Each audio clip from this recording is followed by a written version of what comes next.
Masakit ba ang biti mo? Oo, medyo. Dapat hindi ka na nagsusot ng high heels. Halos buong araw ka nakatayo.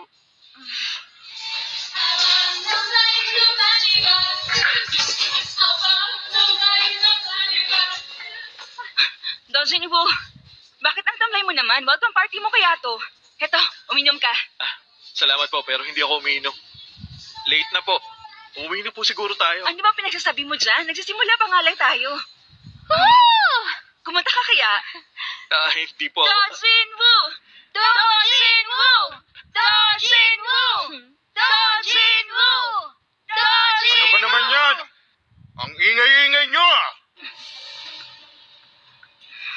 O ikaw, sa tingin mo ba ikaw ang may-ari ng lugar na to? Kung makaarte ka, para kang babae. Kailan ba ang gustong magsaya? Hindi kami makainom na maayos dito dahil sa ingay nyo ah! Ay, ito pala yun.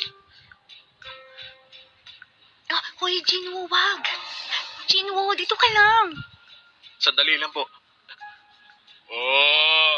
May tapang-tapangan ah.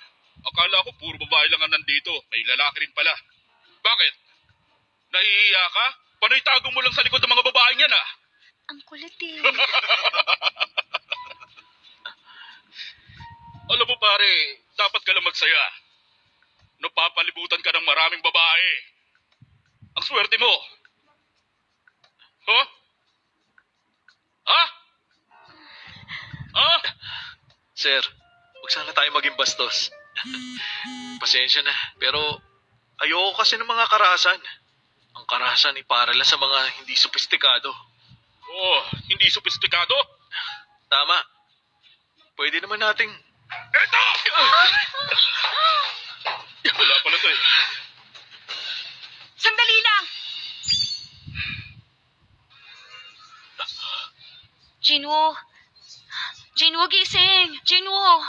Genivo! Ay, salamat naman. Okay lang ba si boss?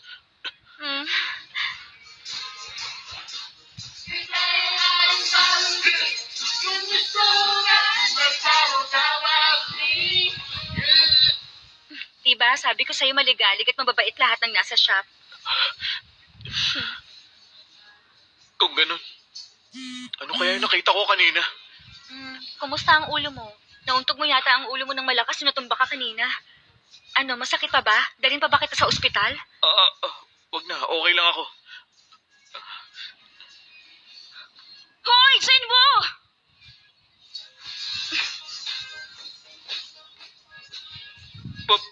Para saan yun? Ginagawa niya yun pag lasing siya. Huwag kang mag-alala. Ano? Giyang! Ay, Saan ka pupunta? Papahangin lang muna siguro ako sa labas. Ang ingay masyado dito. Sumasakit ang ulo ko. Samahan na kita. Sige. Tara. Mas maganda pala dito sa labas. O ano, kumusta na ulo mo? Okay ka na ba? Oo, medyo. Sa tingin ko, ikaw yung tipo ng lalaking hindi masyado umiinom. Ay, mabaho kasi. At hindi maganda sa kalusugan. Hindi ko maintindihan kung bakit umiinom ang tao. Sayang ang pera. Nagmumukha ka tuloy na sobrang conscious ka sa health mo. Ang bata mo pa naman.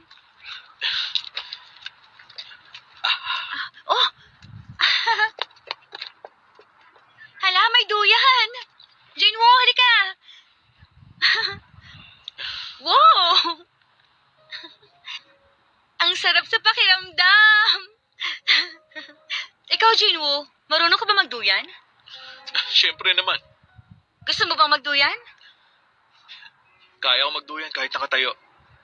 Sige, ako naman.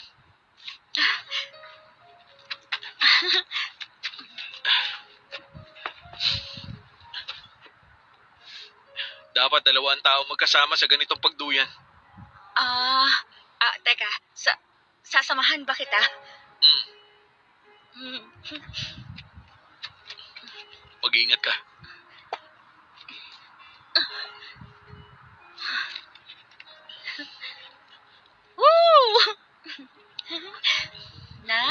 please.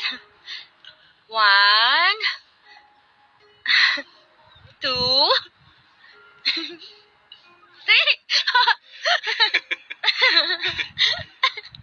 Ang galing mo ah.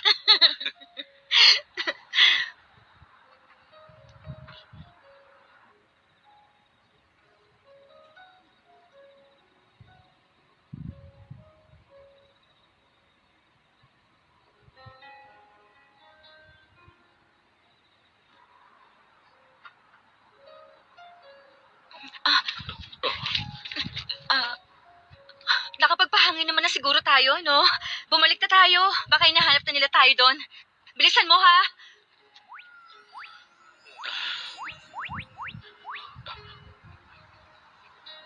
Ano ba tong ginagawa ko?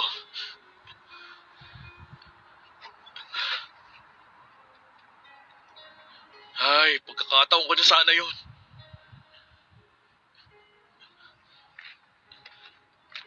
Hintayin mo ako!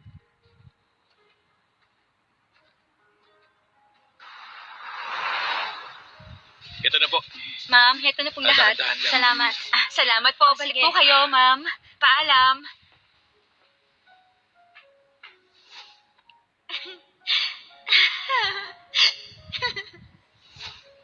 Ano ba tong iniisip ko?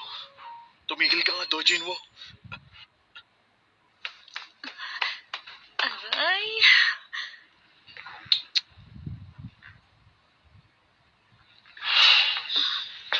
Sandali. Oh. Busy ka ba? Hindi naman. Bakit? Hey, Sok. Pwede bang dito ka muna? Teka. Saan tayo pupunta?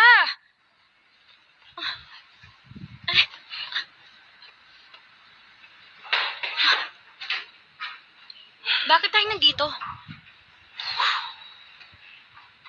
Anong size mo? Ano? Yung size ng paa mo. Di ba sabi ko sa'yo, huwag kang na magsusot ng ganyan. Hindi ka nakikinig sa akin.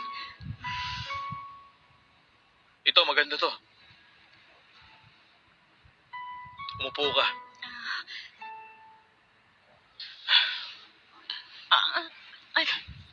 Okay lang ako. Okay.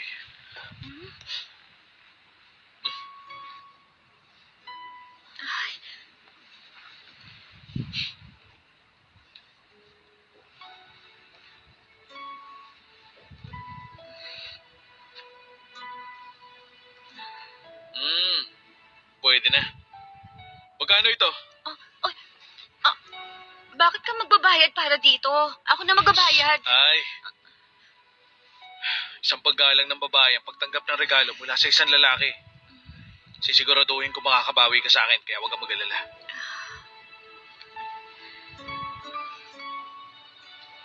Kailangan natin bilisan.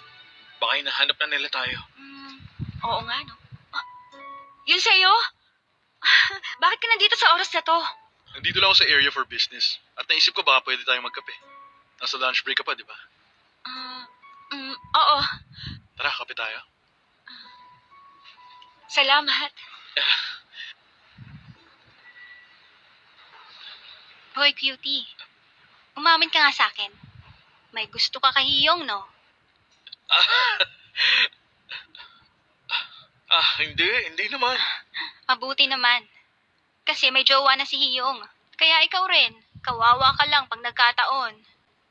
Ay, parang hindi ko kayang makita kang ganon.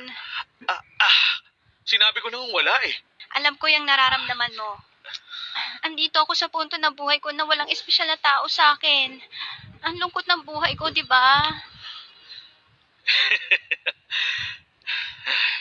Huwag ka mag-alala. Magkakaroon ka rin ng isang magandang proposal sa isang tao. Ha? Proposal? Alam mo, medyo kakaibang lalaking ito. Popropose siya sa'yo ng sumasayaw at kumakanta. Ikaw talagang bata ka. Ang cute mo kahit nagjo-joke ka. Wala kang magagawa kasi ikaw pa rin ang cutie ko. Seryoso yun. Pagod na ako. Masyado ka kasi masipag ngayong araw. Ikaw rin naman. Magtrabaho ulit tayo ng mabuti bukas.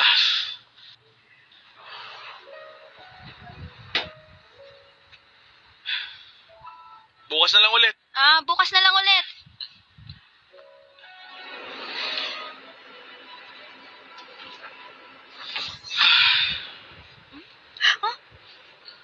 Sumasakay ka rin dito?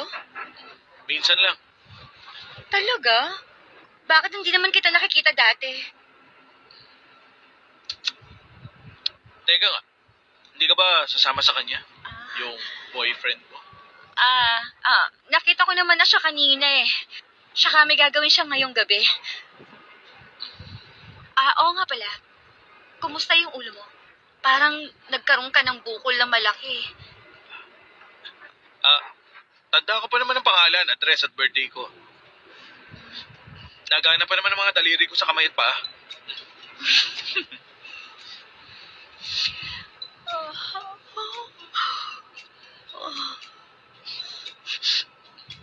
Pagod ka na ba? Oo, medyo.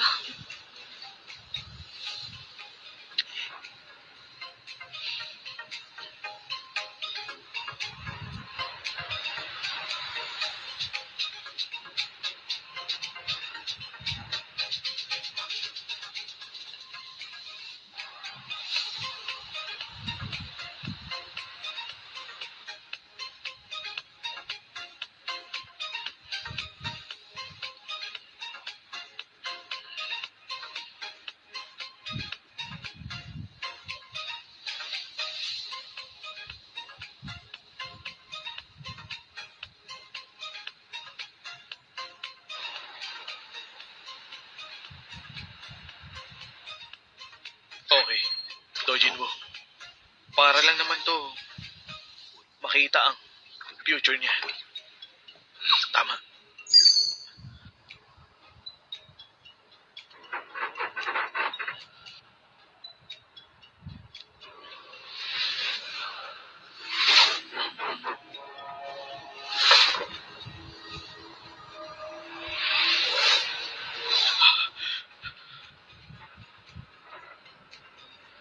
May tao.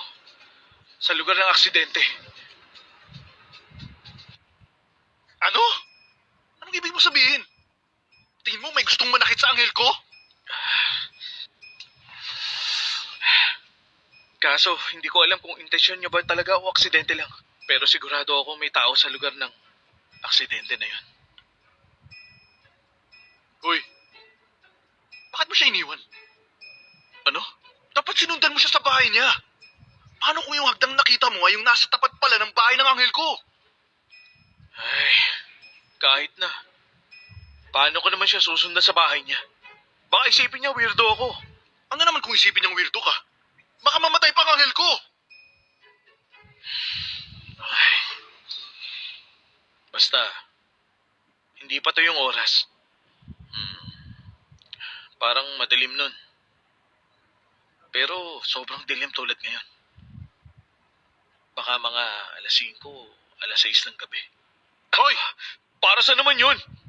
Baka dahil lang yun sa ilaw, kaya gano'n ang itsura, ha? Di mo naman tinig ng relos mo. Hindi. Tama ng palusot, At susundan mo siya hanggang bahay niya bukas.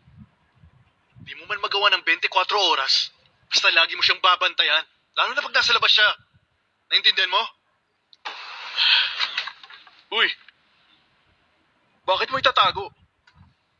Ang pinaka-basic na prinsipyo sa economy ng credit ay ang deferred payment. Pag naligtas mo ng anghel ko, makukuha mo tong drone. Ha? Uy!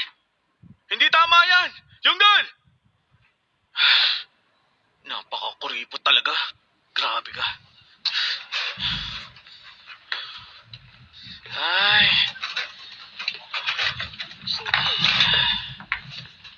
Miso, pwede mo bang sabihin kay boss na wag nang pagawa sa akin to? Lalaki nagbibigay ng sapol sa gitna ng daan. Alam mo bang nakakahiya yun? Wala kang alam. Mas malaking factor kapag gwapong tulad mo ang nagbibigay ng sapol sa mga babae. Ay, talaga mo. Excuse me? Ay. Anong kulay kaya ang mas mabagay sa akin? Tingin mo? Ay, anong alam ko dyan? Kahit anong kulay naman, bagay na bagay sa'yo. Salamat! Walang anuman. Kunin ko na ito parehas! Kita mo? Siya nga pala. Saan ba pumunta si Hiyong? Sawa na ako sa paghanap mo kay Hiyong. Maaga siyang umalis kasi may lakad siya. Oh, alam mo na yon. Ay, lagot na naman ako kay Hiyong dahil pag umuwi ako mag-isa. Dodson mo! Bakit po, ma'am? Siguro magaling ka sa computers, tama?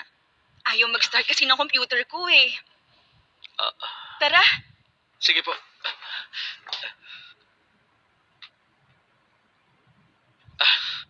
Ano lang po ito? kailangan ko na ba ng bagong computer? Hindi naman po. Hindi naman siya ganun kalala, pero mukhang matatagalan siya. Bakit di kaya magkape muna tayo? Talaga? Okay lang kung di mo kaya ayusin. Hindi po. Kahit mahirap pong ayusin, gagawin ko pong lahat ng makakaya ko para maayos. Sige, maraming salamat ha. Wala po yun. Gusto mo ba bilhan kita ng inumin? Huwag na po. Magkita na lang po tayo mamaya.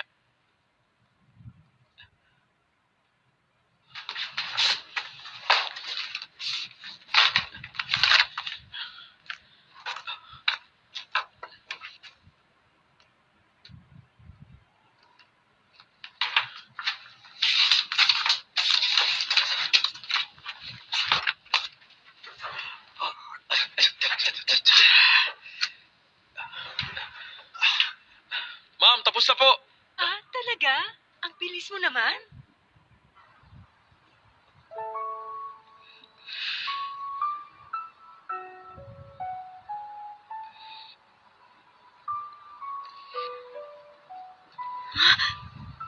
Okay lang ako. Huwag mo nang tanggalin. Madali makakuha ng sakit pag malamig kakatapos mo lang mag-inom. Bago ba yung sapatos mo? Komportable to suotin eh. Kahit na. Mas maganda pag naka-heels ka. Okay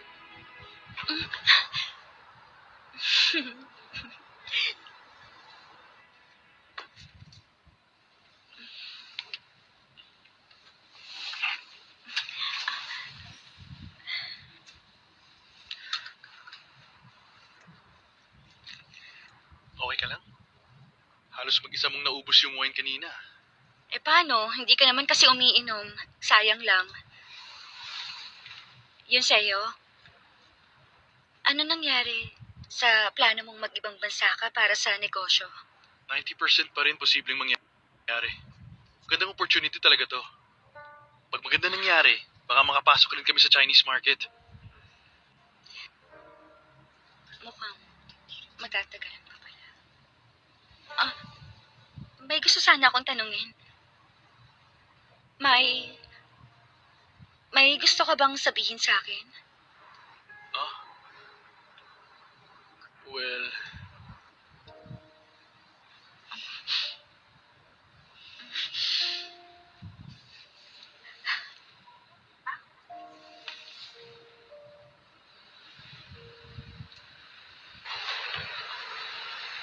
Banda dito siguro yun.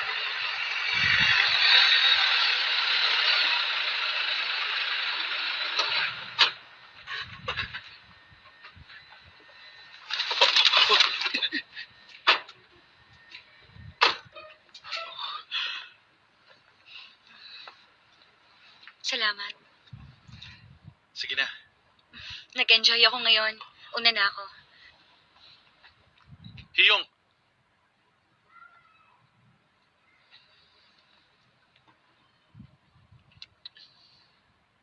Mahal kita.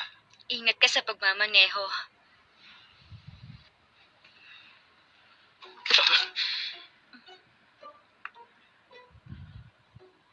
Dojin Woo? Ay, buwisit naman. Jin Woo?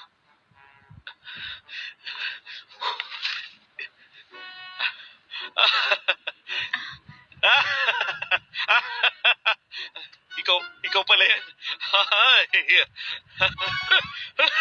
Akala ko, makakasagabal ako sa lovers. Alam niyo na, pasensya na kayo. Wala naman kaming ginawa. Ikaw, anong ginagawa mo dito? Ano, nag-exercise lang ako. Ah, exercise sa gabi. Ganda kasi ng panahon ngayon eh. So bali, doon lang ako nakatira sa baba. Doon sa baba. Siya nga pala, siya si Yun Seo. Ito nga pala si Dojin Woo, katrabaho ko. Hello sa'yo. Paano, una na ako? Sige, paalam sa'yo. Tawagan mo ko pag uwi mo. Mm.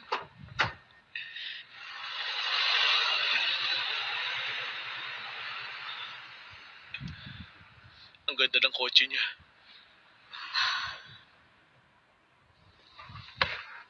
Aba, ang lalim naman nun. Hindi ba kagagaling mula sa date? Ay, gusto kong pumunta sa Namsam Tower.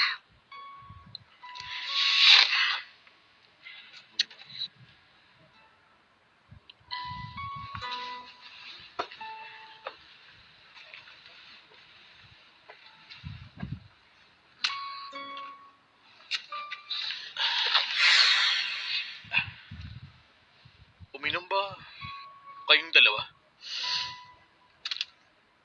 Alam mo, bata pa lang ako. Sobrang romantic na ang tingin ko sa Namsan Tower. Alam mo yung pinagkakabitan na magkarelasyon, yung mga padlocks doon na nakasabit lang. Mula ron, kapag nakikita kong nakabukas ang ilaw ng Namsan Tower, gusto kong alokin ako ng kasal. Magpakasal. At magkaroon ako ng pamilya ko. Yun ang pangarap ko. Pero mukhang hindi yun ang gusto niya para sa amin. Kahit sinusubukan kong pag-usapan, iniiwasan niya lang yun palagi.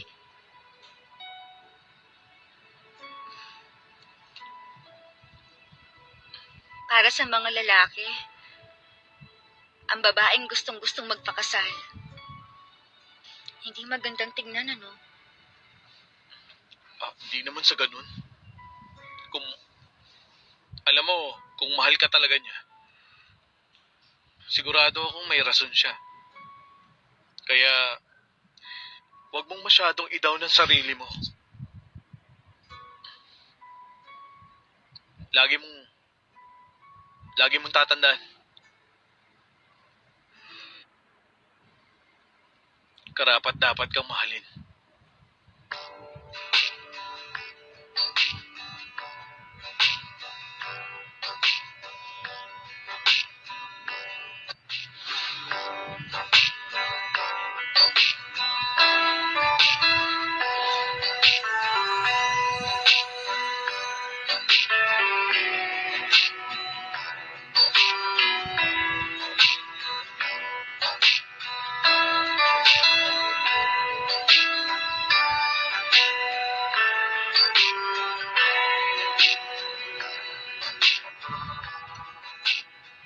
Meron ka bang kilalang nagtatanim ng galit kay Hiyang?